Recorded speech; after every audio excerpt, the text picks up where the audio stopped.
इन दोस्तों स्वागत है आपका अपना चैनल टीचिंग करियर सेंटर में। चलिए दोस्तों, इसमें आज हम लोग देखेंगे आरपीएफ एसआई का। जिस तरह की हम लोग प्रैक्टिस सेट देख रहे थे कांस्टेबल एंड एसआई का, अभी जो है एसआई का एग्जाम डेट दे दिया था जो कि 2 दिसंबर से स्टार्ट है। अभी आपको 10 दिन बचे हुए हैं। इस 10 दिन में आप फुल प्रैक्टिस सेट देखिए और आप इसमें आंकिए कि आपको कितना नंबर यहाँ पर आ पा रहा है।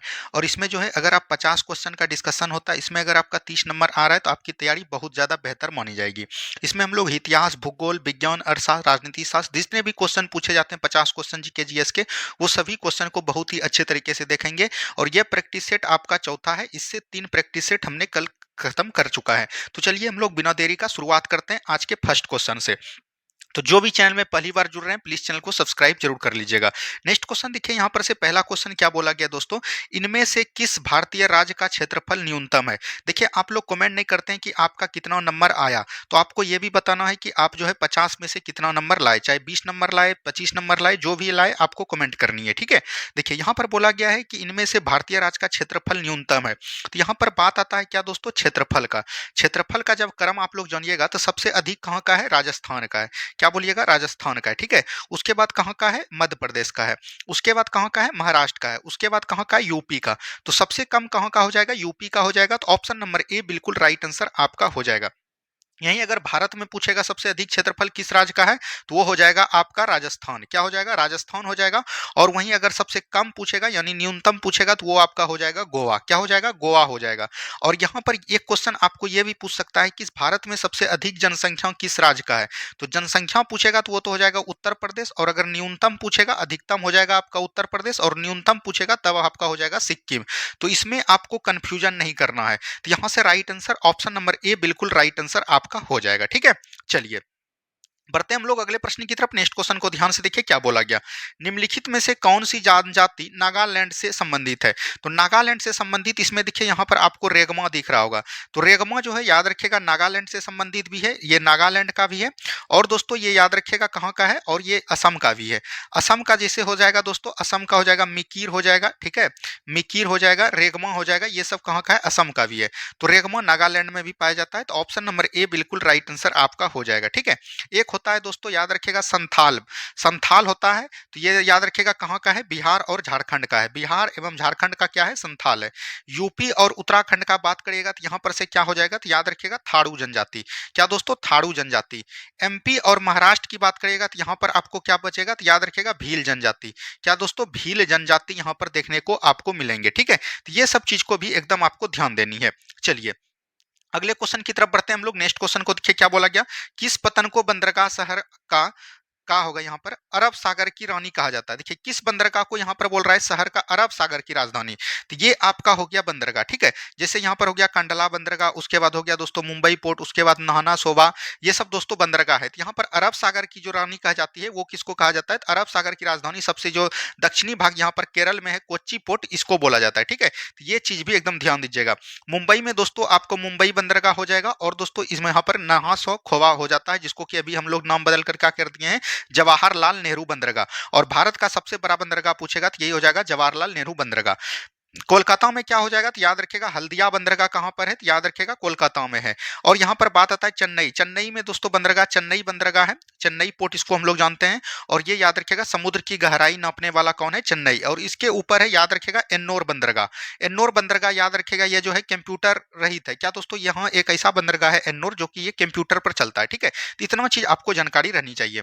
चलिए अगले प्रश्न की तरफ हम लोग जो बढ़ते हैं। नेक्स्ट क्वेश्चन देखिए, हरियाणा में भारत सरकार द्वारा किस स्थान पर नाभिकीय विद्युत संयंत्र लगाया जा रहा है।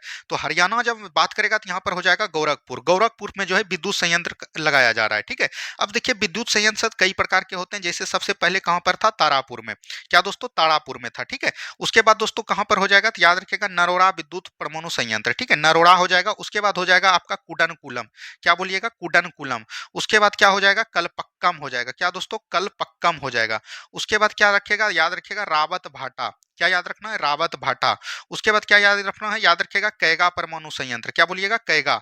उसके बाद आपको याद रखना एक और होता है काकड़ा पार। क्या याद रखिएगा? काकरा पार, ठीक है, काकरा पार। तो ये सभी है, इसको एकदम ध्यान रखना है कि ये जो है किस स्टेट में है, यही पूछा जाएगा। तारापुर आपका महाराष्ट्र में है दोस्तों। नरोड़ा याद रखिएगा उत्तर प्रदेश में। कुडनकुलम और कलपक्कम ये दोस्तों कहां पर है? तमिलनाडु में है।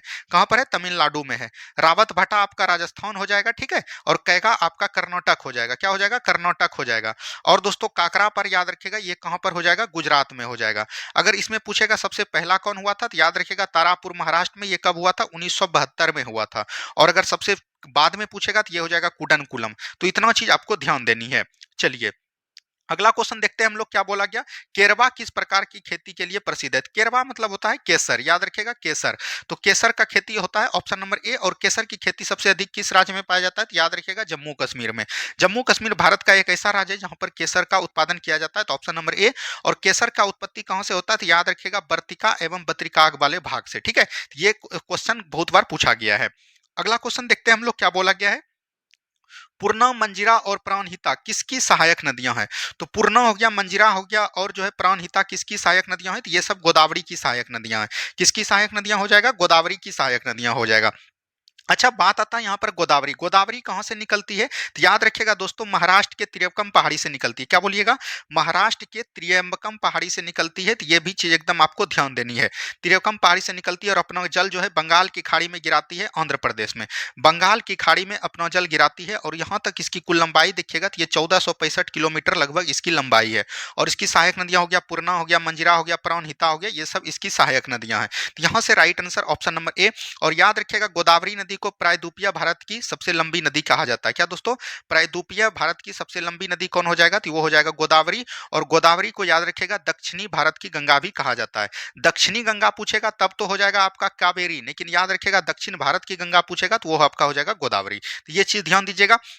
यहाँ पर बात आता है सिंधु। सिंधु याद रखिएगा तिब्बत के मानसरोवर झील से बोखरचू हिमानी से निकलती है दोस्तों, और अपना जल जो है पाकिस्तान की तरफ ले जाती है। तो ये चीज ध्यान दीजिएगा। उस क्रम दोस्तों इसकी सहायक नदियां कौन कौन हो जाती है? तो इसका सहायक नदियां सतलज हो जाएगा दोस्तों, ब्यास हो जाएगा, रावी हो जाएगा, और दोस्तों क्या हो जाएगा? चिनाब हो जाएगा, और दोस्तों क्या हो जाएगा? झेलम हो जाएगा। तो इतना चीज को एकदम ध्यान दीजिएगा। और इसकी लंबाई की बात करेगा तो 2880 किलोमीटर इसका लंबाई पूरा है। और अगर भारत में पूछेगा इसका लंबाई तो लगभग जो है 1112 किलोमीटर है। ये चीज भी एकदम आपको ध्यान देनी है।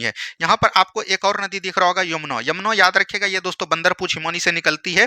और दोस्तों इसकी कई सारी सहायक नदियां हैं, जैसे याद रखिएगा कैन हो गया दोस्तों, बेतवा हो गया, कैन दोस्तों बेतवा हो गया, सैन हो गया, ये सब दोस्तों चंबल हो गया, ये सब किसकी सहायक नदियां हैं? तो यमुना की सहायक नदी है। और यमुना याद रखिएगा गंगा की सबसे बड़ी सहायक नदी है। तो ये भी चीज एकदम आपको याद रखनी है, ठीक है। चलिए बस आप लोग दोस्तों ध्यान तक पूरा वीडियो को देखिए, आपको जीके में कहीं प्रॉब्लम नहीं होगा, ये हम आपको विश्वास दिलाते हैं।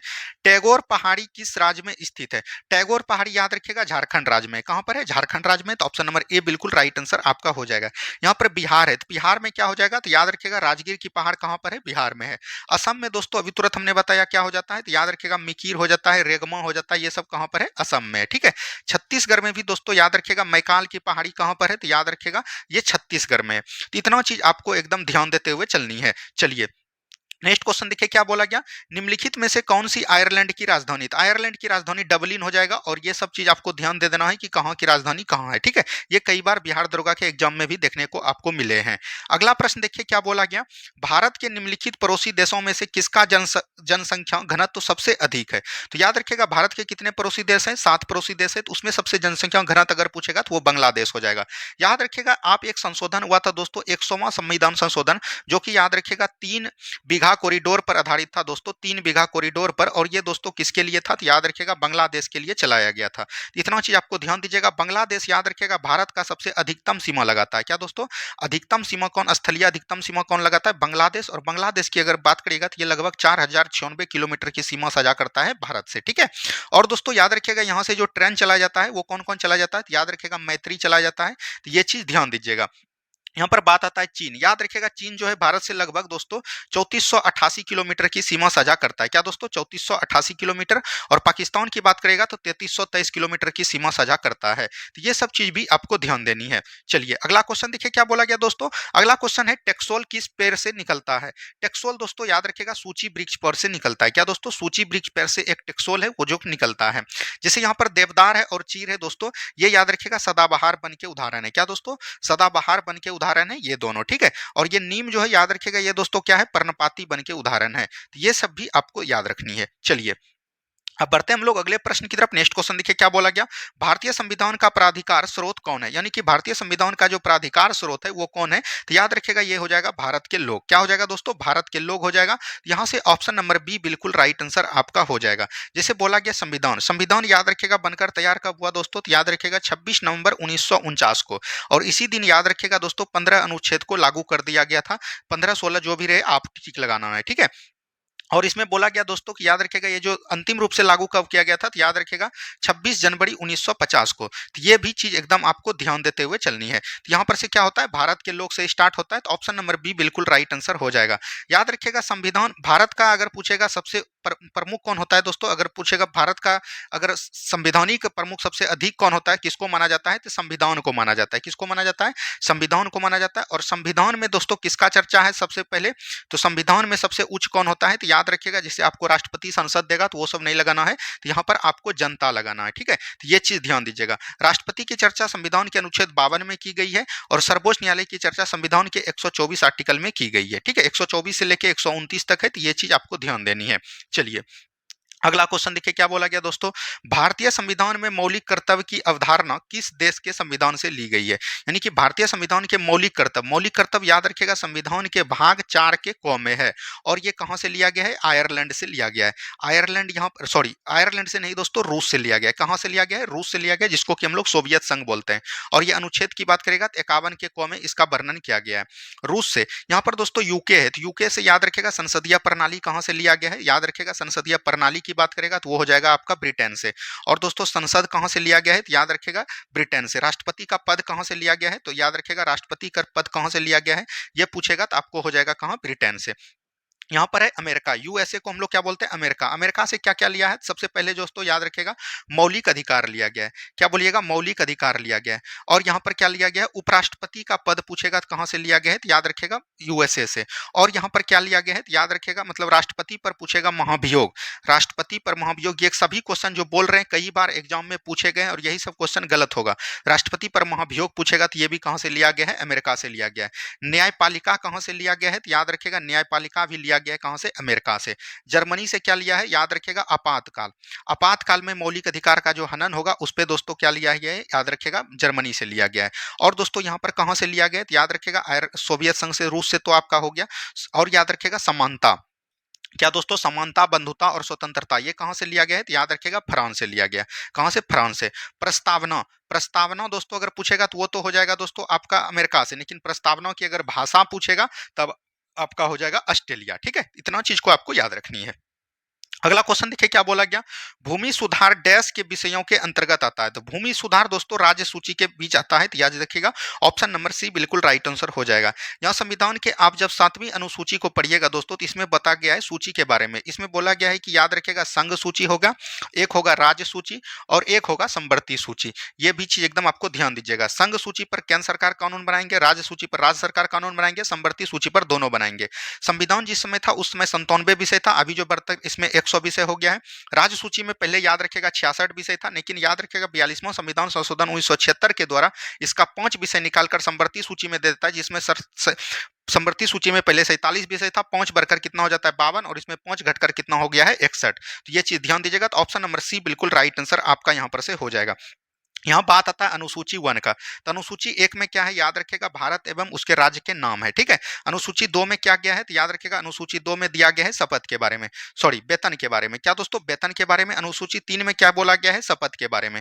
अनुसूची 4 में क्या बोला गया है राज्यसभा के सीटों का बंटवारा वर्णन, ठीक है। अनुसूची 5 में क्या बोला गया है तो याद रखेगा SC ST का अपबंध, ठीक है। अनुसूची 6 में क्या बोला गया है असम हो गया, मेघालय हो गया, मिजोरम हो गया और त्रिपुरा बोला गया पूर्वोत्तर राज्य के बारे में। अनुसूची 7 में अभी तुरंत हमने बताया सूची के बारे में। अनुसूची 8 में क्या बोला गया है, भाषा को बताया गया है। अनुसूची 9 में क्या बोला गया है, अनुसूची 9, 10, 11 और 12। अनुसूची 9 में भूमि सुधार, अनुसूची 10 में दल बदल, अनुसूची 11 में मतलब बोल सकते हैं पंचायती राज, अनुसूची 12 में नगर पालिका। ठीक है, अनुसूची 9 जो जोड़ा गया था यह प्रथम संविधान संशोधन द्वारा, 10 जो जोड़ा गया था 52वां संविधान संशोधन 1985 में, और दोस्तों याद रखिएगा 11वां जो जोड़ा गया था 73वां संविधान संशोधन 1992 के द्वारा, और 12वां जो जोड़ा गया था 74वां संविधान संशोधन 1993 के द्वारा। तो ये सभी बातों को भी आपको ध्यान देनी है। ठीक है, चलिए अगला क्वेश्चन देखिए क्या बोला गया था। नेक्स्ट क्वेश्चन यहाँ पर दिया गया है दोस्तों।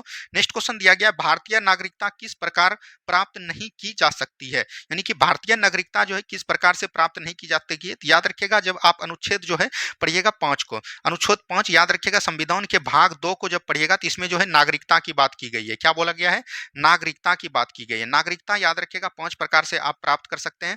वंश के आधार पर, वंशानुक्रम, पंजीकरण के आधार पर, राज्य क्षेत्र में सम्मिलित होना ये भी हो जाता है। याद रखिएगा एक होता है जन्म के आधार पर, तो ये हो जाएगा भारतीय बैंक के जमा करने से, ये नहीं होगा। तो ऑप्शन नंबर डी बिल्कुल राइट आंसर आपका हो जाएगा। ठीक है, नागरिकता याद रखिएगा इसका जो कब आया था अधिनियम दोस्तों, ये कानून कब बना था 1955 में। तो ये भी चीज ध्यान दीजिएगा। तो यहाँ पर से भाग 2 में नागरिकता का वर्णन है, और अनुच्छेद की बात करेगा 5 से लेके 11 तक वर्णन किया गया है। तो यहाँ पर पांचों सभी अनुच्छेद को एक बार पूरे तरीका से देख लेते हैं स्पीड में। देखिए 5 में क्या बोला गया था, याद रखिएगा नागरिकता के बारे में बताया गया था।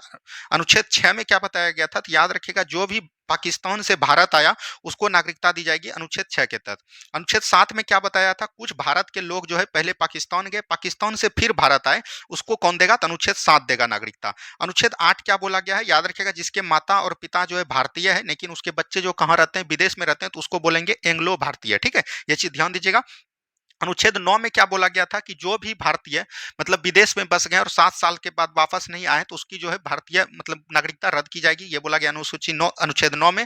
अनुच्छेद 10 में क्या बोला गया है, ये चीज ध्यान दीजिएगा। अनुच्छेद 10 में बोला गया है कि नागरिकता जो है आप अगर संविधान का हनन करते हैं तो 3 प्रकार से आपको मतलब कि बोल सकते हैं नागरिकता समाप्त की जाती है। एक होता है दोस्तों परित्याग द्वारा, एक होता है बर्खास्त द्वारा, एक होता है आपको वंचित किए जाने पर। अनुच्छेद 11 में क्या बोला गया है कि नागरिकता पर कानून कौन बनाएगा, तो संसद बनाएगा। तो इतना चीज को आपको याद रखनी है। ठीक है, चलिए नेक्स्ट क्वेश्चन देखिए क्या बोला गया। राज्य के नीति निर्देशक तत्व सहज अध्ययन के लिए निम्न में से कौन से भागों को विभाजित किए जा सकते हैं। तो देखिए राज्य का नीति निर्देशक सिद्धांत याद रखिएगा संविधान के भाग 4 में दिया गया है, और इसको हम लोग बोलते हैं डीपीएसपी यानी कि direct principle of state policy. ठीक है, याद रखिएगा। और ये बोल सकते हैं भाग 4 में आता है, और ये 36 से लेकर 51 तक वर्णन किया गया अनुच्छेद। और ये कहाँ से लिया गया है दोस्तों, तो याद रखिएगा आयरलैंड के संविधान से लिया गया है। और इसमें जो याद रखिएगा समाजवादी, गांधीवादी और उदारवादी तीनों के बारे में बताया गया था। तो हमने कई बार आपको बताया, तो ऑप्शन नंबर डी यहां से बिल्कुल राइट आंसर आपका हो जाएगा। ठीक है, चलिए अगला क्वेश्चन देखिए क्या बोला गया दोस्तों।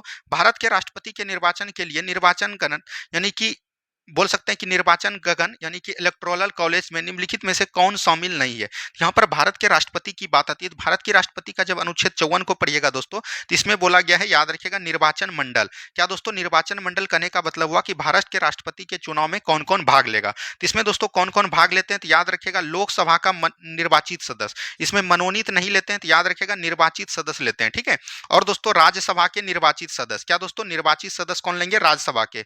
और जहां जहां विधानसभा है, विधानसभा 28 राज्य में विधानसभा के भी निर्वाचित सदस्य इसके चुनाव में भाग लेंगे, ये चीज ध्यान दीजिएगा। और 4 केंद्र शासित प्रदेश के विधानसभा के निर्वाचित सदस्य लेंगे, जिसमें होता है जम्मू कश्मीर, दिल्ली, पुडुचेरी। तो ये चीज ध्यान दीजिएगा। तो यहां से हो जाएगा राज्यसभा के सभी निर्वाचित सदस्य, बिल्कुल ठीक है। राज्यों की विधानसभा के सभी निर्वाचित सदस्य, बिल्कुल ठीक है। राज्यों की विधान परिषद का नहीं लेगा दोस्तों। लेकिन यहाँ पर पूछा गया कि कौन नहीं है, तो ये दोनों तो है, तो कौन नहीं है, तो ऑप्शन नंबर सी बिल्कुल राइट आंसर आपका यहाँ पर से हो जाएगा। ठीक है, अब बात आता है दोस्तों राष्ट्रपति। राष्ट्रपति का अनुच्छेद याद रखेगा 52 में क्या बोला गया, भारत का एक राष्ट्रपति होगा, राष्ट्रपति पद के बारे में। अनुच्छेद 53 में क्या बोला गया कि राष्ट्रपति की कार्यपालिका शक्ति रहित होगी, यानी कि राष्ट्रपति में याद रखेगा कार्यपालिका शक्ति निहित होगी। अनुच्छेद 54 में क्या बोला गया, अभी तुरंत हमने बताया निर्वाचन मंडल होगा। अनुच्छेद 55 में क्या बोला गया, निर्वाचन पद्धति, यानी कि निर्वाचन पद्धति मतलब एकल संक्रमणीय मत प्रणाली के द्वारा अप्रत्यक्ष रूप से याद रखेगा राष्ट्रपति का चुनाव हो जाए। ठीक है। अनुच्छेद 56 में क्या बोला गया दोस्तों, तो याद रखेगा राष्ट्रपति के कार्यकाल इनका कब से होगा, शपथ से 5 वर्ष तक। 57 में क्या बोला गया दोस्तों, पुनः निर्वाचन यानी राष्ट्रपति जो है दोबारा बन सकते हैं। अनुच्छेद 58 में क्या बोला गया, योग्यता के बारे में बताया गया है। अनुच्छेद 59 में क्या बोला गया, इनकी दक्षता यानी सर्ता के बारे में। अनुच्छेद 60 में क्या बोला गया दोस्तों, शपथ के बारे में। अनुच्छेद 61 में क्या बोला गया, महाभियोग के बारे में। इतना चीज राष्ट्रपति के बारे में आपको याद रखनी है। चलिए अगला क्वेश्चन देखिए क्या बोला गया दोस्तों, निम्नलिखित में से किस देश के लोकतंत्र का मंदिर कहा जाता है, यानी कि निम्नलिखित में से किसे देश के लोकतंत्र का मंदिर कहा जाता है। तो लोकतंत्र के मंदिर को हम लोग किसको बोलते हैं, संसद को बोलते हैं। तो ऑप्शन नंबर डी बिल्कुल राइट आंसर आपका यहां पर से हो जाएगा। संसद के याद रखिएगा दोस्तों, दो सदन होते हैं और तीन अंग होते हैं, तो ये भी चीज ध्यान दीजिएगा। दो सदन जो होते हैं इसमें लोकसभा और राज्यसभा होते हैं, और अंग पूछेगा तो एक इसमें राष्ट्रपति जो है आपको जुड़ जाएगा। क्या दोस्तों, राष्ट्रपति जुड़ जाएगा। और संसद की चर्चा संविधान के 79 नंबर आर्टिकल में है, और लोकसभा की चर्चा 81 में है, और राज्यसभा की 80 में है।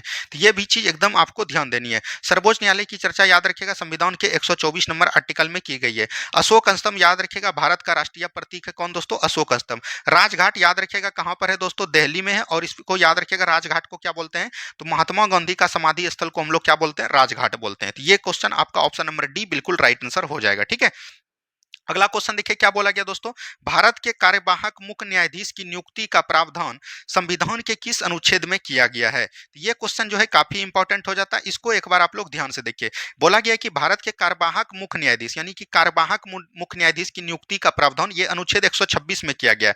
देखिए ये जो किया गया है दोस्तों, याद रखिएगा संविधान का 124 में सुप्रीम कोर्ट के बारे में बताया गया, यानी कि भारत का एक मुख्य न्यायाधीश होगा, ये कहाँ में बोला गया है, 124 में। 125 में क्या बोला गया दोस्तों, याद रखिएगा जजों का वेतन, यानी कि जज जो होगा उसका वेतन के बारे में बताया गया। जज का वेतन दोस्तों कितना होता है, 2,80,000 रुपया होता है। ठीक है, तो ये चीज ध्यान दीजिएगा। 126 आर्टिकल में बोला गया दोस्तों कि याद रखिएगा कार्यवाहक मुख्य न्यायाधीश की नियुक्ति, अगर नियुक्ति मतलब बोल सकते हैं कि जज अगर नहीं रहेगा दोस्तों, बोल सकते हैं कि सीजेआई यानी कि चीफ जस्टिस ऑफ इंडिया अगर नहीं रहेंगे, तो उसके स्थान पर याद रखिएगा कोई भी हम कार्यवाहक मतलब 33 रहते हैं, या 33 न्यायाधीश और एक मुख्य न्यायाधीश, तो इस 33 में से एक किसी को हम न्यायाधीश बना सकते हैं, ये बोला गया अनुच्छेद 126 में। 127 में क्या बोला गया दोस्तों, याद रखिएगा तदर्थ न्यायालय, क्या बोलिएगा, तदर्थ न्यायालय।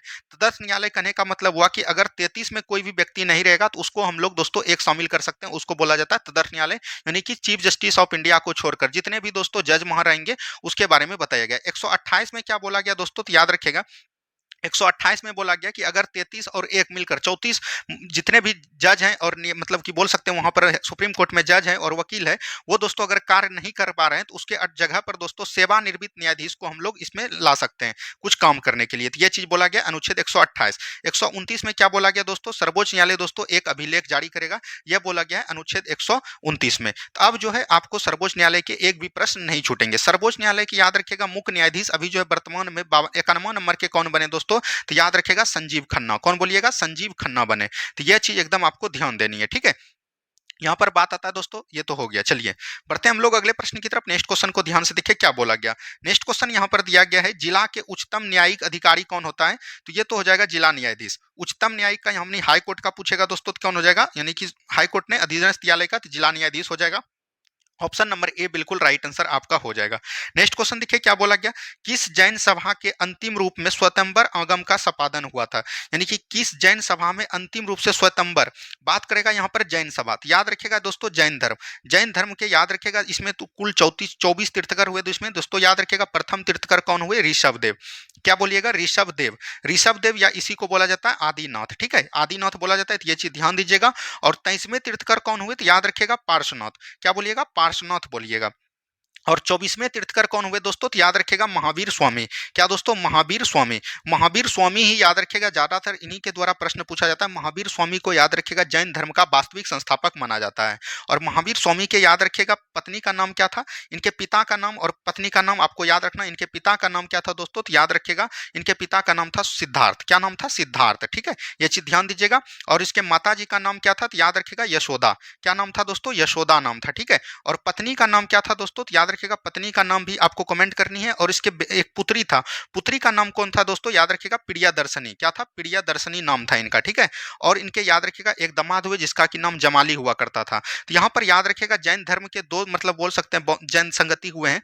पहला जो हुए हैं दोस्तों वैशाली में हुए हैं, और दूसरा बात करिएगा तो कहां पर हुआ था, पाटलिपुत्र में हुआ था। तो पाटलिपुत्र में जो हुआ था उसी में याद रखिएगा दो जैन धर्म बीट गए थे, एक स्वतंबर एक दिगंबर। तो ये कहां पर हो जाएगा, पाटलिपुत्र हो जाएगा। तो ऑप्शन नंबर डी बिल्कुल राइट आंसर आपका हो जाएगा। ठीक है, चलिए बढ़ते हैं हम लोग अगले प्रश्न की तरफ। नेक्स्ट क्वेश्चन देखिए क्या बोला गया, प्रथम महायुद्ध के दौरान कहां पर भारत की एक अंतरिम सरकार बनी थी जिसके प्रेसिडेंट राजा महेंद्र प्रताप थे। ये अफगानिस्तान हो जाएंगे। कहां पर हो जाएंगे, अफगानिस्तान हो जाएंगे। ऑप्शन नंबर ए बिल्कुल राइट आंसर आपका हो जाएगा। ठीक है, चलिए अगला क्वेश्चन देखिए क्या बोला गया, जलियांवाला बाग हत्याकांड के विरोध में वायसराय की कार्यकारिणी परिषद की सदस्य के किसने इस्तीफा दिया था। चलिए जलियांवाला बाग हत्याकांड की बात करेगा तो ये कब हुआ था दोस्तों, तो याद रखिएगा 13 अप्रैल 1919 को। कब हुआ था, 13 अप्रैल 1919 को हुआ था। तो याद रखिएगा उस दिन कौन सा पर्व था, तो याद रखिएगा बैसाखी पर्व था। बोल सकते हैं काल बैसाखी पंजाब में होता है, तो ये चीज ध्यान दीजिएगा। तो यहाँ पर बोल रहा है कार्यकारिणी परिषद से कौन दिया था, शंकर नारायण दिया था, तो ये चीज ध्यान दीजिएगा। और यहाँ पर रविन्द्रनाथ टैगोर भी दिए थे, तो याद रखिएगा सर एवं नाइट हुड की उपाधि कौन लौटा दिए थे, तो रविंद्रनाथ टैगोर। ठीक है, जमनालाल बजाज ने भी याद रखिएगा राय बहादुर का इसको दोस्तों मिला था, राय बहादुर। राय बहादुर की उपाधि कौन लौटा दिए थे, जमनालाल बजाज। जमनालाल बजाज को याद रखिएगा महात्मा गांधी के 5वें सुपुत्र की दर्जा दिया गया है, तो ये चीज भी एकदम आपको ध्यान दीजिएगा। लेकिन याद रखिएगा महात्मा गांधी को पूछेगा केसर ए हिंद की उपाधि लौटा दिया था, तो ये आपका लूसेंट में गलत दिया गया है। लेकिन याद रखिएगा महात्मा गांधी ने जो केसर ए हिंद की उपाधि लौटाया गया था, ये कब लौटाया गया था, असहयोग आंदोलन के दौरान। तो ये चीज आपका एकदम ध्यान दे, जहां बीपीएससी भी असहयोग आंदोलन को सही किया गया है, लूसेंट में महात्मा गांधी दिया है, तो वो आपका बिल्कुल गलत है। ठीक है, चलिए अगला क्वेश्चन देखिए क्या बोला गया, भारत छोड़ो आंदोलन के संदर्भ में महात्मा गांधी को कहां बंदी बनाया गया था। देखिए ये क्वेश्चन हमने कल भी आपको बताया था। भारत छोड़ो आंदोलन कब हुआ था, तो याद रखिएगा 8 अगस्त या 9 अगस्त 1942 को। भारत छोड़ो आंदोलन के दौरान याद रखिएगा 0 आवर्स चलाया गया था। क्या दोस्तों, 0 आवर्स चलाया गया था अंग्रेजों के द्वारा, जिसमें कि याद रखिएगा सभी जितने भी मतलब कि बोल सकते हैं कि उसमें मतलब आंदोलनकारी थे, सभी को मतलब जेल में बंद कर दिया गया था। उसी में बोल रहा है कि महात्मा गांधी को कहां कर किया था, तो महात्मा गांधी को याद रखिएगा कहां पर दिया गया था दोस्तों, तो आगा खां पैलेस में। कहां पर दोस्तों, आगा खां पैलेस में। आगा खां पैलेस कहां है दोस्तों, याद रखिएगा पूना महाराष्ट्र में है। तो ऑप्शन नंबर ए बिल्कुल राइट आंसर हो जाएगा, बंबई। और महात्मा गांधी के साथ यहां पर याद रखिएगा कस्तूरबा गांधी जी को भी याद रखिएगा यहां पर दिया गया था जेल में। और एक था दोस्तों याद रखिएगा महात्मा गांधी का दोस्तों था एक महेश देसाई, महेश देसाई को भी दिया था, जिसमें कि कस्तूरबा गांधी की मृत्यु हो जाती है, तो ये भी चीज ध्यान दीजिएगा। वहीं पर बात करेगा भारत छोड़ो आंदोलन में राजेंद्र प्रसाद को कहां पर दिया था दोस्तों, राजेंद्र प्रसाद को किस जेल में दिया था, तो याद रखिएगा बंकीपुर जेल में। कहां पर दोस्तों, बंकीपुर जेल में। ठीक है, ये चीज ध्यान दीजिएगा। और दोस्तों एक थे जयप्रकाश नारायण, बार बार क्वेश्चन आपको देखने को मिलेगा। जयप्रकाश नारायण को याद रखिएगा कहां पर दिया गया था, हजारी बाग जेल में। कहां पर दोस्तों, हजारीबाग जेल में। जो कि याद रखिएगा ये दोस्तों दीपावली के दिन, क्या बोलिएगा दोस्तों, दीपावली के दिन जो है भागकर कहां चल जाते हैं, निकलकर नेपाल चल जाते हैं दीपाल छेल कर। तो ये भी चीज ध्यान दीजिएगा। और दोस्तों इसको भागने में मदद कौन किया था, ये क्वेश्चन आपको बीपीएससी पूछा गया है, तो याद रखिएगा रामकृष्ण पुरी, याद रखेगा ऐसा कुछ नाम है। और भागकर ये कहाँ गए थे, तो नेपाल गए थे। और नेपाल जाकर ही दोस्तों याद रखिएगा इन्होंने आजाद दस्ता का गठन किया था। तो ये चीज आपको ध्यान देनी है। चलिए अगला क्वेश्चन देखिए क्या बोला गया दोस्तों। नेक्स्ट क्वेश्चन यहाँ पर बोला गया है 1857 के विद्रोह के दौरान धार्मिक नेताओं के असंतोष का निम्न में से कौन सा प्रमुख कारण था।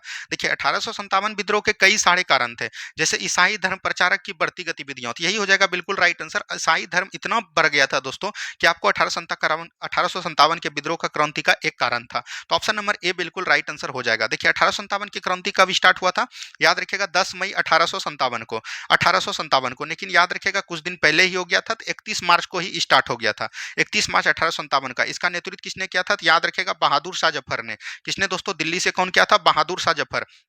दिल्ली से दोस्तों याद रखिएगा सैन्य नेतृत्व किसने किया था, तो ये भी पूछ सकता है, तो याद रखिएगा बख्त खां ने। किसने दोस्तों, बख्त खां ने किया था, तो ये भी चीज ध्यान दीजिएगा। अच्छा बिहार से किसने किया था, तो ये भी आपको रहना चाहिए। बिहार से किसने किया था, तो याद रखिएगा ये हो जाएगा आपका कौन दोस्तों, वीर कुंवर सिंह। कौन हो जाएगा, वीर कुंवर सिंह हो जाएंगे। ठीक है, अच्छा याद रखिएगा मेरठ से किसने किया था, तो याद रखिएगा कदम सिंह ने। किसने दोस्तों, कदम सिंह ने। इलाहाबाद से किसने किया था, ये चीज पूछ सकता है, तो याद रखिएगा इलाहाबाद से किया था लियाकत अली खां। अवध से दोस्तों किसने किया था, अवध से पूछेगा बेगम हजरत महल। झांसी से किसने किया था दोस्तों, तो याद रखिएगा दोस्तों रानीबाई लक्ष्मीबाई। ये सब चीज को एकदम आपको याद रखनी है। चलिए अगला क्वेश्चन देखिए क्या बोला गया, गीत गोविंद के गीतकार जयदेव किसकी सभा को अलंकित किए थे। गीत गोविंद का रचनाकार पूछेगा कौन था, तो जयदेव था। और ये दोस्तों किसके दरबार में रहते थे, तो लक्ष्मण सल के दरबार में। तो ऑप्शन नंबर डी बिल्कुल राइट आंसर आपका हो जाएगा। यहाँ पर दोस्तों धर्मपाल होगा, तो याद रखेगा दोस्तों पाल वंश का दोस्तों संस्थापक कौन था, तो याद रखेगा गोपाल था। कौन दोस्तों, गोपाल था। और गोपाल दोस्तों याद रखेगा पाल वंश का द्वितीय संस्थापक अगर पूछेगा तो वो हो जाएगा धर्मपाल। और धर्मपाल ने ही याद रखेगा दोस्तों क्या बनाया गया था, तो याद रखेगा जो कि आपको भागलपुर में है। कहां पर दोस्तों, भागलपुर में पाया जाता है। भागलपुर में दोस्तों एक आपका बोल सकते हैं विश्वविद्यालय, विक्रमशिला विश्वविद्यालय, उसकी स्थापना किसने किया था, धर्मपाल ने किया था। ठीक है, चलिए नेक्स्ट क्वेश्चन देखिए क्या बोला गया, दिल्ली सल्तनत का सर्वाधिक विद्वान शासक जो खगोल शास्त्र, गणित एवं आयुर्विज्ञान सहित अनेक विधाओं से माहिर था। दोस्तों पढ़ने लिखने में पूरा सही था दोस्तों, उसको महारथी हासिल था, वो कौन था आपका मोहम्मद बिन तुगलक। इसको दोस्तों क्या बोलते हैं, तो याद रखेगा पगला सुल्तान के नाम से जानते हैं। क्या दोस्तों, पगला सुल्तान के नाम से। पगला सुल्तान के नाम से इसलिए इसको जानते हैं दोस्तों कि याद रखिएगा ये अपना दिल्ली का मतलब इसकी राजधानी जो था पहले दोस्तों, इसका राजधानी कहाँ पर था, दिल्ली में था। और दिल्ली से दोस्तों ये अपनी राजधानी स्थानांतरित कहाँ पर किए थे, दौलताबाद। क्या दोस्तों, दौलताबाद।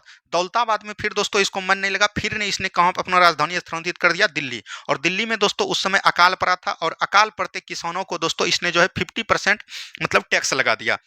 इसीलिए दोस्तों एक लेखक थे दोस्तों बिदायूनी। क्या दोस्तों, बिदायूनी थे। बिदायूनी ने बोला था दोस्तों कि जब ये मरे थे मोहम्मद बिन तुगलक, तो बोला गया था कि राजा को प्रजा से और प्रजा को राजा से सुख मिला। ठीक है, तो ये चीज ध्यान दीजिएगा। और इसने दोस्तों एक चलाया था कृषि विभाग के लिए, वो भी चीज ध्यान दीजिएगा, कृषि विभाग के लिए चला था, जिसको कि हम लोग क्या बोलते हैं, अमीर एक कोही बोलते हैं। क्या दोस्तों, अमीर एक कोही। कई बार एग्जाम में पूछा गया ये किससे संबंधित है, कृषि विभाग से। इल्तुतमिश याद रखेगा दिल्ली सल्तनत का वास्तविक संस्थापक माना जाता है। क्या दोस्तों, दिल्ली सल्तनत का वास्तविक संस्थापक किसको माना जाता है, इल्तुतमिश को। अलाउद्दीन खिलजी याद रखिएगा दोस्तों, खिलजी वंश के दूसरे शासक होते हैं, और इसने याद रखिएगा सैन्य व्यवस्था को स्टार्ट किया, और दोस्तों बाजार नियंत्रण प्रणाली स्टार्ट किया। ये सब दोस्तों किसने किया, अलाउद्दीन खिलजी ने। सिकंदर लोदी ने दोस्तों याद रखिएगा 1504 ईस्वी में जो है याद रखिएगा सिकंदरा शहर की स्थापना किया था। ये भी चीज एकदम आपको याद रखनी है। चलिए नेक्स्ट क्वेश्चन यहाँ पर देखिए क्या बोला गया दोस्तों। नेक्स्ट क्वेश्चन दिया गया है, मध्यकालीन भारत के निम्नलिखित में से किस संत का जन्म प्रयाग में हुआ था। प्रयाग अगर यहाँ पर दोस्तों पूछा जाएगा तो ये हो जाएगा आपका रामानंद। क्या हो जाएगा दोस्तों, रामानंद में प्रयाग का हुआ था, तो ये भी चीज ध्यान दीजिएगा। कुंभन दास का दोस्तों कहाँ पर हुआ था, आगरा के गोवर्धन में। ठीक है, रैदास और दोस्तों तुलसीदास का कहाँ पर हुआ था, वाराणसी में हुआ था। कहाँ दोस्तों, वाराणसी में हुआ था। तो ये सब क्वेश्चन कई कई बार पूछ देते हैं, तो इस सबको ध्यान देनी है। अगला क्वेश्चन देखिए क्या बोला गया, निम्नलिखित में से कौन सा युग्म सही सुमेलित है। सही सुमेलित देखिए, बक्सर का युद्ध कब हुआ था, 22 अक्टूबर 1764 को। ये दोस्तों मीर जाफर और दोस्तों विरुद्ध कलाइव के बीच नहीं हुआ था, तो ये आपका गलत हो जाएगा, ये तो गलत है। बंडीवास का युद्ध फ्रांसीसी विरुद्ध ईस्ट इंडिया कंपनी के बीच हुआ था, बिल्कुल ठीक है। ये दोस्तों कब हुआ था, तो याद रखेगा 1760 ईस्वी में, जिसमें कि फ्रांसीसी का याद रखेगा पतन हो गया। तो ऑप्शन नंबर बी बिल्कुल राइट आंसर हो जाएगा। अगला क्वेश्चन देखिए क्या बोला गया, ऋग्वेद में उल्लेखित प्रसिद्ध 10 राजाओं का युद्ध जो है किस नदी के किनारे लड़ा गया था, तो ये दोस्तों रावी नदी के तट पर। और रावी नदी को याद रखेगा उत्तर वैदिक काल में क्या बोला जाता था, परुष्णी नदी बोला जाता था। बिपाशा को क्या बोला जाता था, याद रखेगा ब्यास बोला जाता था। अस्कनी किसको बोला जाता था, चिनाब नदी को। क्या दोस्तों बोलिएगा, चिनाब नदी को। एक दोस्तों याद रखेगा सतुद्री किसको बोला जाता था, तो याद रखेगा सतलज नदी को। क्या बोलिएगा, सतलज नदी को बोला जाता था। ठीक है, और दोस्तों यहाँ पर छूट रहा है एक चीज और याद रखेगा, बितस्ता। क्या दोस्तों, बितस्ता किसको बोला जाता था, तो याद रखेगा झेलम नदी को। क्या दोस्तों, झेलम नदी को बोला जाता था। तो ये सब चीज को एकदम आपको याद रखनी है। चलिए अगला क्वेश्चन देखिए क्या बोला गया, विधवा पुनर्विवाह अधिनियम किसके शासन में क्रियान्वित किया गया। तो विधवा पुनर्विवाह अधिनियम याद रखिएगा 1856 का अधिनियम है दोस्तों, और ये किसने लाया था, तो लॉर्ड कैनिंग के द्वारा। तो ऑप्शन नंबर बी बिल्कुल राइट आंसर हो जाएगा। और दोस्तों इसमें पूछेगा किसने साथ दिया था, तो ईश्वर चंद्र विद्यासागर की मदद से। ईश्वर चंद्र विद्यासागर की मदद से, तो ये भी चीज ध्यान दीजिएगा। ऑप्शन नंबर बी बिल्कुल राइट आंसर। लॉर्ड कैनिंग याद रखेगा भारत के प्रथम वायसराय होते हैं दोस्तों। क्या होते हैं, भारत के प्रथम वायसराय कौन होते हैं, तो लॉर्ड कैनिंग होते हैं। 1857 का क्रांति किसके बीच होता है, कब कब किसके समय होता है, तो याद रखेगा 1857 की क्रांति लॉर्ड कैनिंग के बीच होता है। लॉर्ड डलहौजी याद रखिएगा दोस्तों, इसने राजहरप नीति स्टार्ट किया, और ये कब किया था, 1848 में। कब दोस्तों, 1848 में। और बोल सकते हैं ट्रेन सेवा किसने चलाया था, ट्रेन भी किसने चलाया था, रेलगाड़ी, तो याद रखेगा 1853 में। ये भी किसने चलाया था, डलहौजी के द्वारा चलाया गया था। ठीक है, चलिए अगला क्वेश्चन देखिए क्या बोला गया, कोल विद्रोह 1831 विद्रोह का नेतृत्व किसने किया था, तो याद रखेगा बुद्धो भगत ने। किसने दोस्तों, बुद्धो भगत ने किया था। और ये दोस्तों कहां पर हुआ था, तो बंगाल में हुआ था। तो यह चीज एकदम आपको ध्यान दीजिएगा। जतरा भगत ने क्या किया था, तो याद रखेगा खांसी विद्रोह। क्या बोलिएगा दोस्तों, खांसी विद्रोह किसने किया था, तो जतरा भगत ने। चलिए अगला क्वेश्चन देखिए क्या बोला गया, हाल ही में मनकिडिया समुदाय को किस राज्य के विशेष आदिवासी समूह का दर्जा दिया गया, तो ये ओडिशा का। किसका दोस्तों, ओडिशा का दिया गया। तो ऑप्शन नंबर ए बिल्कुल आपको याद रखनी है। चलिए नेक्स्ट क्वेश्चन देखिए क्या बोला गया, इनमें से कौन यूएनओ के विशेष एजेंसी नहीं है। अंग नहीं पूछा गया, तो याद रखेगा एजेंसी। यूएनओ का अंग कितना होता है, तो याद रखेगा 6 अंग होता है। लेकिन यहाँ पर एजेंसी पूछा गया, तो याद रखेगा यहाँ पर विश्व स्वास्थ्य संगठन, अंतर्राष्ट्रीय अपराध न्यायालय। तो ये विश्व स्वास्थ्य संगठन हो जाएगा। ऑप्शन नंबर सी बिल्कुल राइट आंसर आपका हो जाएगा। यहाँ बात आती है यूएनओ। यूएनओ का याद रखेगा दोस्तों गठन कब हुआ था, तो 24 अक्टूबर 1945 को। कब बोलिएगा, 24 अक्टूबर 1945 को। और इसका मुख्यालय कहाँ पर है, यूनार का है। इसमें वर्तमान में कितने सदस्य हैं, तो याद रखिएगा 193 देश सदस्य हैं। ठीक है, तो ये चीज ध्यान देनी है। चलिए अगला क्वेश्चन देखिए क्या बोला गया, ग्लोब पर किस दाब पेटी का अश्व अक्षांश के रूप में जाना जाता है। ग्लोब पर किस दाब पेटी का अश्व अक्षांश हो जाएगा उष्णकटिबंधीय उच्च को, ठीक है। तो ऑप्शन नंबर बी बिल्कुल राइट आंसर आपका यहां से हो जाएगा, ठीक है। चलिए नेक्स्ट क्वेश्चन देखिए क्या बोला गया, भाखड़ा नागल बांध के जलाशय का नाम क्या है। तो भाखड़ा नागल बांध के जलाशय का नाम क्या हो जाएगा दोस्तों, तो याद रखिएगा ये हो जाएगा गोविंद सागर। क्या दोस्तों, गोविंद सागर। भाखड़ा नागल बांध याद रखिएगा कहां पर है दोस्तों, हरियाणा और पंजाब में है, ठीक है। ये चीज ध्यान दीजिएगा, पंजाब में है। और ये दोस्तों किस नदी पर है, तो सतलज नदी पर है। क्या बोलिएगा, सतलज नदी पर है। और दोस्तों ये जो भाखड़ा नागल का बांध का जलाशय है गोविंद सागर, गोविंद सागर के याद रखिएगा एक दोस्तों स्पोर्ट है, इसको हम लोग बोलते हैं हरिके बैराज। क्या बोलिएगा, हरिके बैराज। और हरिके बैराज से ही याद रखिएगा कौन नदी निकलती है, नहर निकलता है, इंदिरा गांधी। क्या बोलिएगा दोस्तों, इंदिरा गांधी, जो कि भारत की सबसे लंबी नहर है, कौन दोस्तों, इंदिरा गांधी, ठीक है। ये चीज ध्यान दीजिएगा। तो ऑप्शन नंबर सी बिल्कुल राइट आंसर हो जाएगा, ठीक है। चलिए नेक्स्ट क्वेश्चन, निम्नलिखित में से कौन सा अंतर्राष्ट्रीय संगठन अपने सदस्य देशों को भुगतान संतुलन संकट के दौरान सहायता करता है। यह हो जाएगा अंतर्राष्ट्रीय मुद्रा कोष। अंतर्राष्ट्रीय मुद्रा कोष और विश्व बैंक, याद रखिएगा दोस्तों एक सम्मेलन होता है जिसको हम लोग बोलते हैं ब्रेटन वुड्स सम्मेलन। क्या दोस्तों, ब्रेटन वुड्स सम्मेलन कब होता है, 1944 में। और उसी के दौरान याद रखिएगा इस दोनों बैंक का गठन किया गया दोस्तों 1945 में। तो यह चीज ध्यान दीजिएगा, अंतर्राष्ट्रीय मुद्रा कोष और विश्व बैंक, इस दोनों का मुख्यालय कहाँ दोस्तों, वेटिकन सिटी। क्या दोस्तों, वाशिंगटन डीसी। क्या दोस्तों, वाशिंगटन डीसी। तो ये चीज ध्यान दीजिएगा। तो ऑप्शन नंबर सी बिल्कुल राइट आंसर हो जाएगा, ठीक है। चलिए अगला क्वेश्चन देखिए क्या बोला गया दोस्तों, भारत को ब्रिटिश नियंत्रण से मुक्त करने के लिए भारतीय राष्ट्रीय सेना का गठन किसने किया। देखिए भारतीय राष्ट्रीय सेना का गठन पूछेगा तब हो जाएगा कैप्टन मोहन सिंह। कौन दोस्तों, captain Mohan Singh. Option number C बिल्कुल राइट आंसर आपका यहां पर से हो जाएगा, ठीक है। चलिए अगला क्वेश्चन देखिए क्या बोला गया, जैव शब्द निम्नलिखित में से किस खेल से संबंधित है। तो जैव शब्द याद रखिएगा मुक्केबाजी से, किससे है दोस्तों, मुक्केबाजी से है।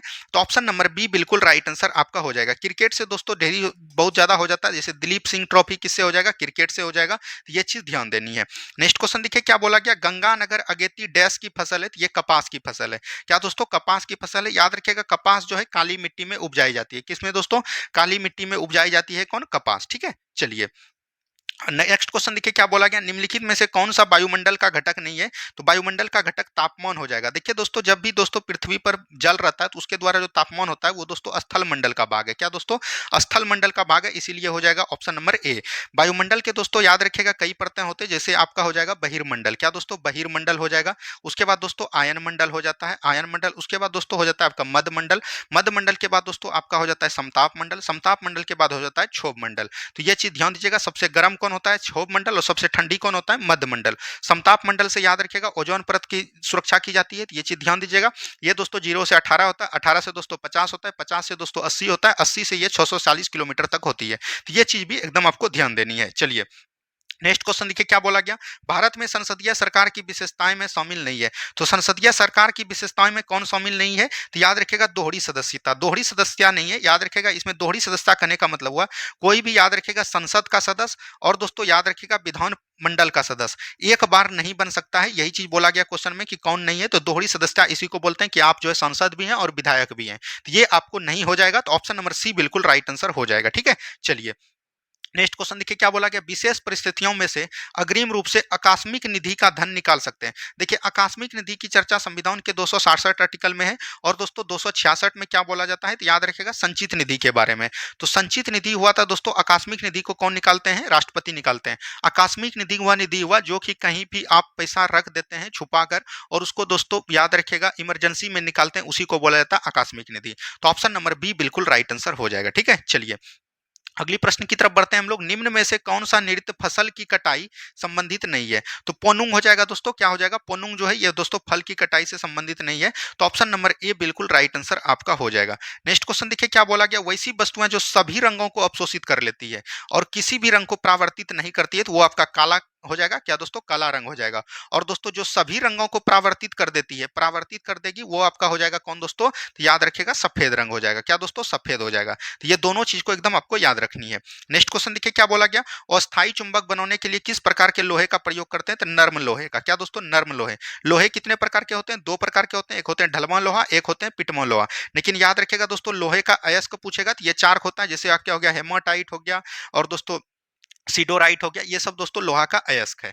नेक्स्ट क्वेश्चन की तरफ बढ़िए। नेक्स्ट क्वेश्चन देखिए क्या बोला गया। यदि दो समतल दर्पण 45 डिग्री कोण झुके हुए तो उसके बीच रखी वस्तुओं के प्रतिबिंब की संख्या क्या होगी। देखिए दोस्तों, जब भी समतल दर्पण हो, प्रतिबिंब की संख्या पूछे और कोण दे दे आपको, तो 360 में दोस्तों याद रखेगा 45 से भाग दे देना, यानी कि 360 बटे थीटा से भाग दे देना है।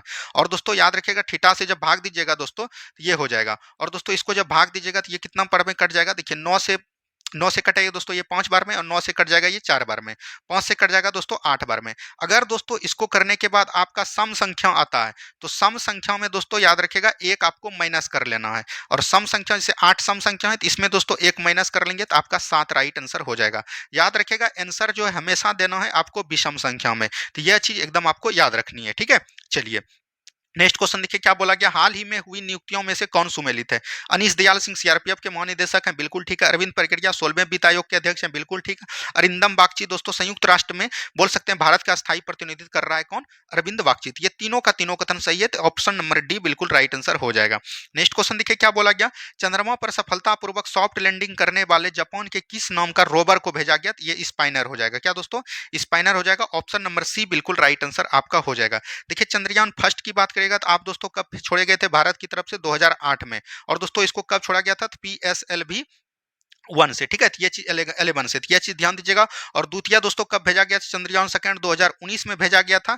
और ये भी चीज ध्यान दीजिएगा, इसको GSLV से भेजा गया था, तो ये भी चीज ध्यान दीजिएगा M थर्ड से। ठीक है, और इसमें दोस्तों याद रखेगा 3 चीज भेजा गया था। एक दोस्तों याद रखेगा रोवर को भेजा गया था, और दोस्तों एक किसको भेजा गया था, लैंडर को भेजा गया था। रोवर का नाम क्या था दोस्तों, प्रज्ञान नाम था, और लैंडर का नाम क्या था दोस्तों, विक्रम नाम था। और एक दोस्तों याद रखेगा चंद्रयान 3 जो भेजा गया दोस्तों, ये कब भेजा गया, 2023 में भेजा गया। 28 मई 2023 को इसका मतलब निरूपित हुआ, यानी कि 14 मई 2023 को भेजा गया था। और दोस्तों ये जो भेजा गया था, ये याद रखेगा LVM थर्ड M4 ये राइफल से भेजा गया दोस्तों, याद रखेगा। और ये याद रखेगा दोस्तों, इसमें जो है रोवर और लैंडर दोनों को भेजा गया था, तो ये चीज ध्यान दीजिएगा। तो ये दोस्तों सफलतापूर्वक ये दोस्तों दक्षिणी ध्रुव पर सबसे पहला चंद्रयान अगर घोषित होगा तो वो आपका भारत का हो जाएगा। ठीक है, ये चीज ध्यान दीजिएगा। और इस सबको भेजता कौन है, तो इसरो भेजता है।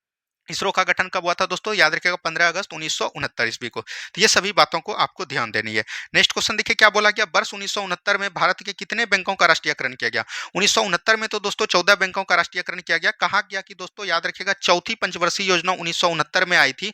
और इसमें दोस्तों बोला गया, ये सवाल भी पूछा गया है, याद रखिएगा रेलवे आरपीएफ में बोला गया कि दोस्तों जिसका भी 200 करोड़ से अधिक है तो उसको सभी जो है राष्ट्रीयकृत बैंक घोषित किया जाता है। यह चीज बोला गया 1969 में चौथी पंचवर्षीय योजना में। 14 बैंकों का राष्ट्रीयकरण गया। एक दोस्तों 1980 आता है, 1980 में ही इसका तो याद रखिएगा 6 बैंकों का फिर राष्ट्रीयकरण किया गया। और याद रखिएगा 1955 में दोस्तों एसबीआई का राष्ट्रीयकरण किया गया। और दोस्तों याद रखिएगा 1949 में जो है आरबीआई का राष्ट्रीयकरण किया गया। तो ये दोनों भी एकदम ध्यान देनी है। चलिए नेक्स्ट क्वेश्चन देखिए क्या बोला गया। पंडित राम नारायण एक भारतीय संगीतकार को संगीत वाद्य यंत्र डैश को एकल संगीतीय वाद्य यंत्र के रूप में लोकप्रिय बनाने का श्रेय दिया जाता है। तो पंडित राम नारायण को क्या दिया जाता है, सरंगी। क्या दोस्तों, सहरंगी। यहाँ पर याद रखेगा सहनाई वादक किसको बोला जाता है, तो याद रखेगा बिस्मिल्लाह खां को। क्या दोस्तों, बिस्मिल्लाह खां को सहनाई वादक बोला जाता है। तबला वादक किसको बोला जाता है दोस्तों, तो याद रखेगा तबला वादक जाकिर हुसैन को बोला जाता है। और दोस्तों किसको बोला जाता है, तो याद रखेगा अल्लाह खां को। ठीक है, तो ये चीज ध्यान दीजिएगा। और दोस्तों एक है पंडित रविशंकर, उसको दोस्तों क्या बोला जाता है, तो याद रखिएगा सरोद वादक। क्या दोस्तों, सरोद वादक किसको बोला जाता है, पंडित रविशंकर को। तो इतना चीज को एकदम आपको ध्यान देना है। आज का डिस्कशन आपको कैसा लगा ये आपको कमेंट करनी है। ये प्रैक्टिस सेट आपके लिए लाभदायक है या दोस्तों हानिकारक है, ये भी आपको कमेंट करनी है। उम्मीद है कि आपको बहुत पसंद आया होगा। तो चलिए हम लोग मिलते हैं नेक्स्ट वीडियो में। और दोस्तों नेक्स्ट प्रैक्टिस सेट में जो भी चैनल को लाइक नहीं किया लाइक कर दीजिए, शेयर कर दीजिए अपने ग्रुप मित्र यारों में। और दोस्तों जो भी चैनल पर पहली बार जुड़ रहे हैं प्लीज चैनल को सब्सक्राइब जरूर कर लीजिए। धन्यवाद, मिलते हैं हम लोग अगले वीडियो में। जय हिंद, जय भारत।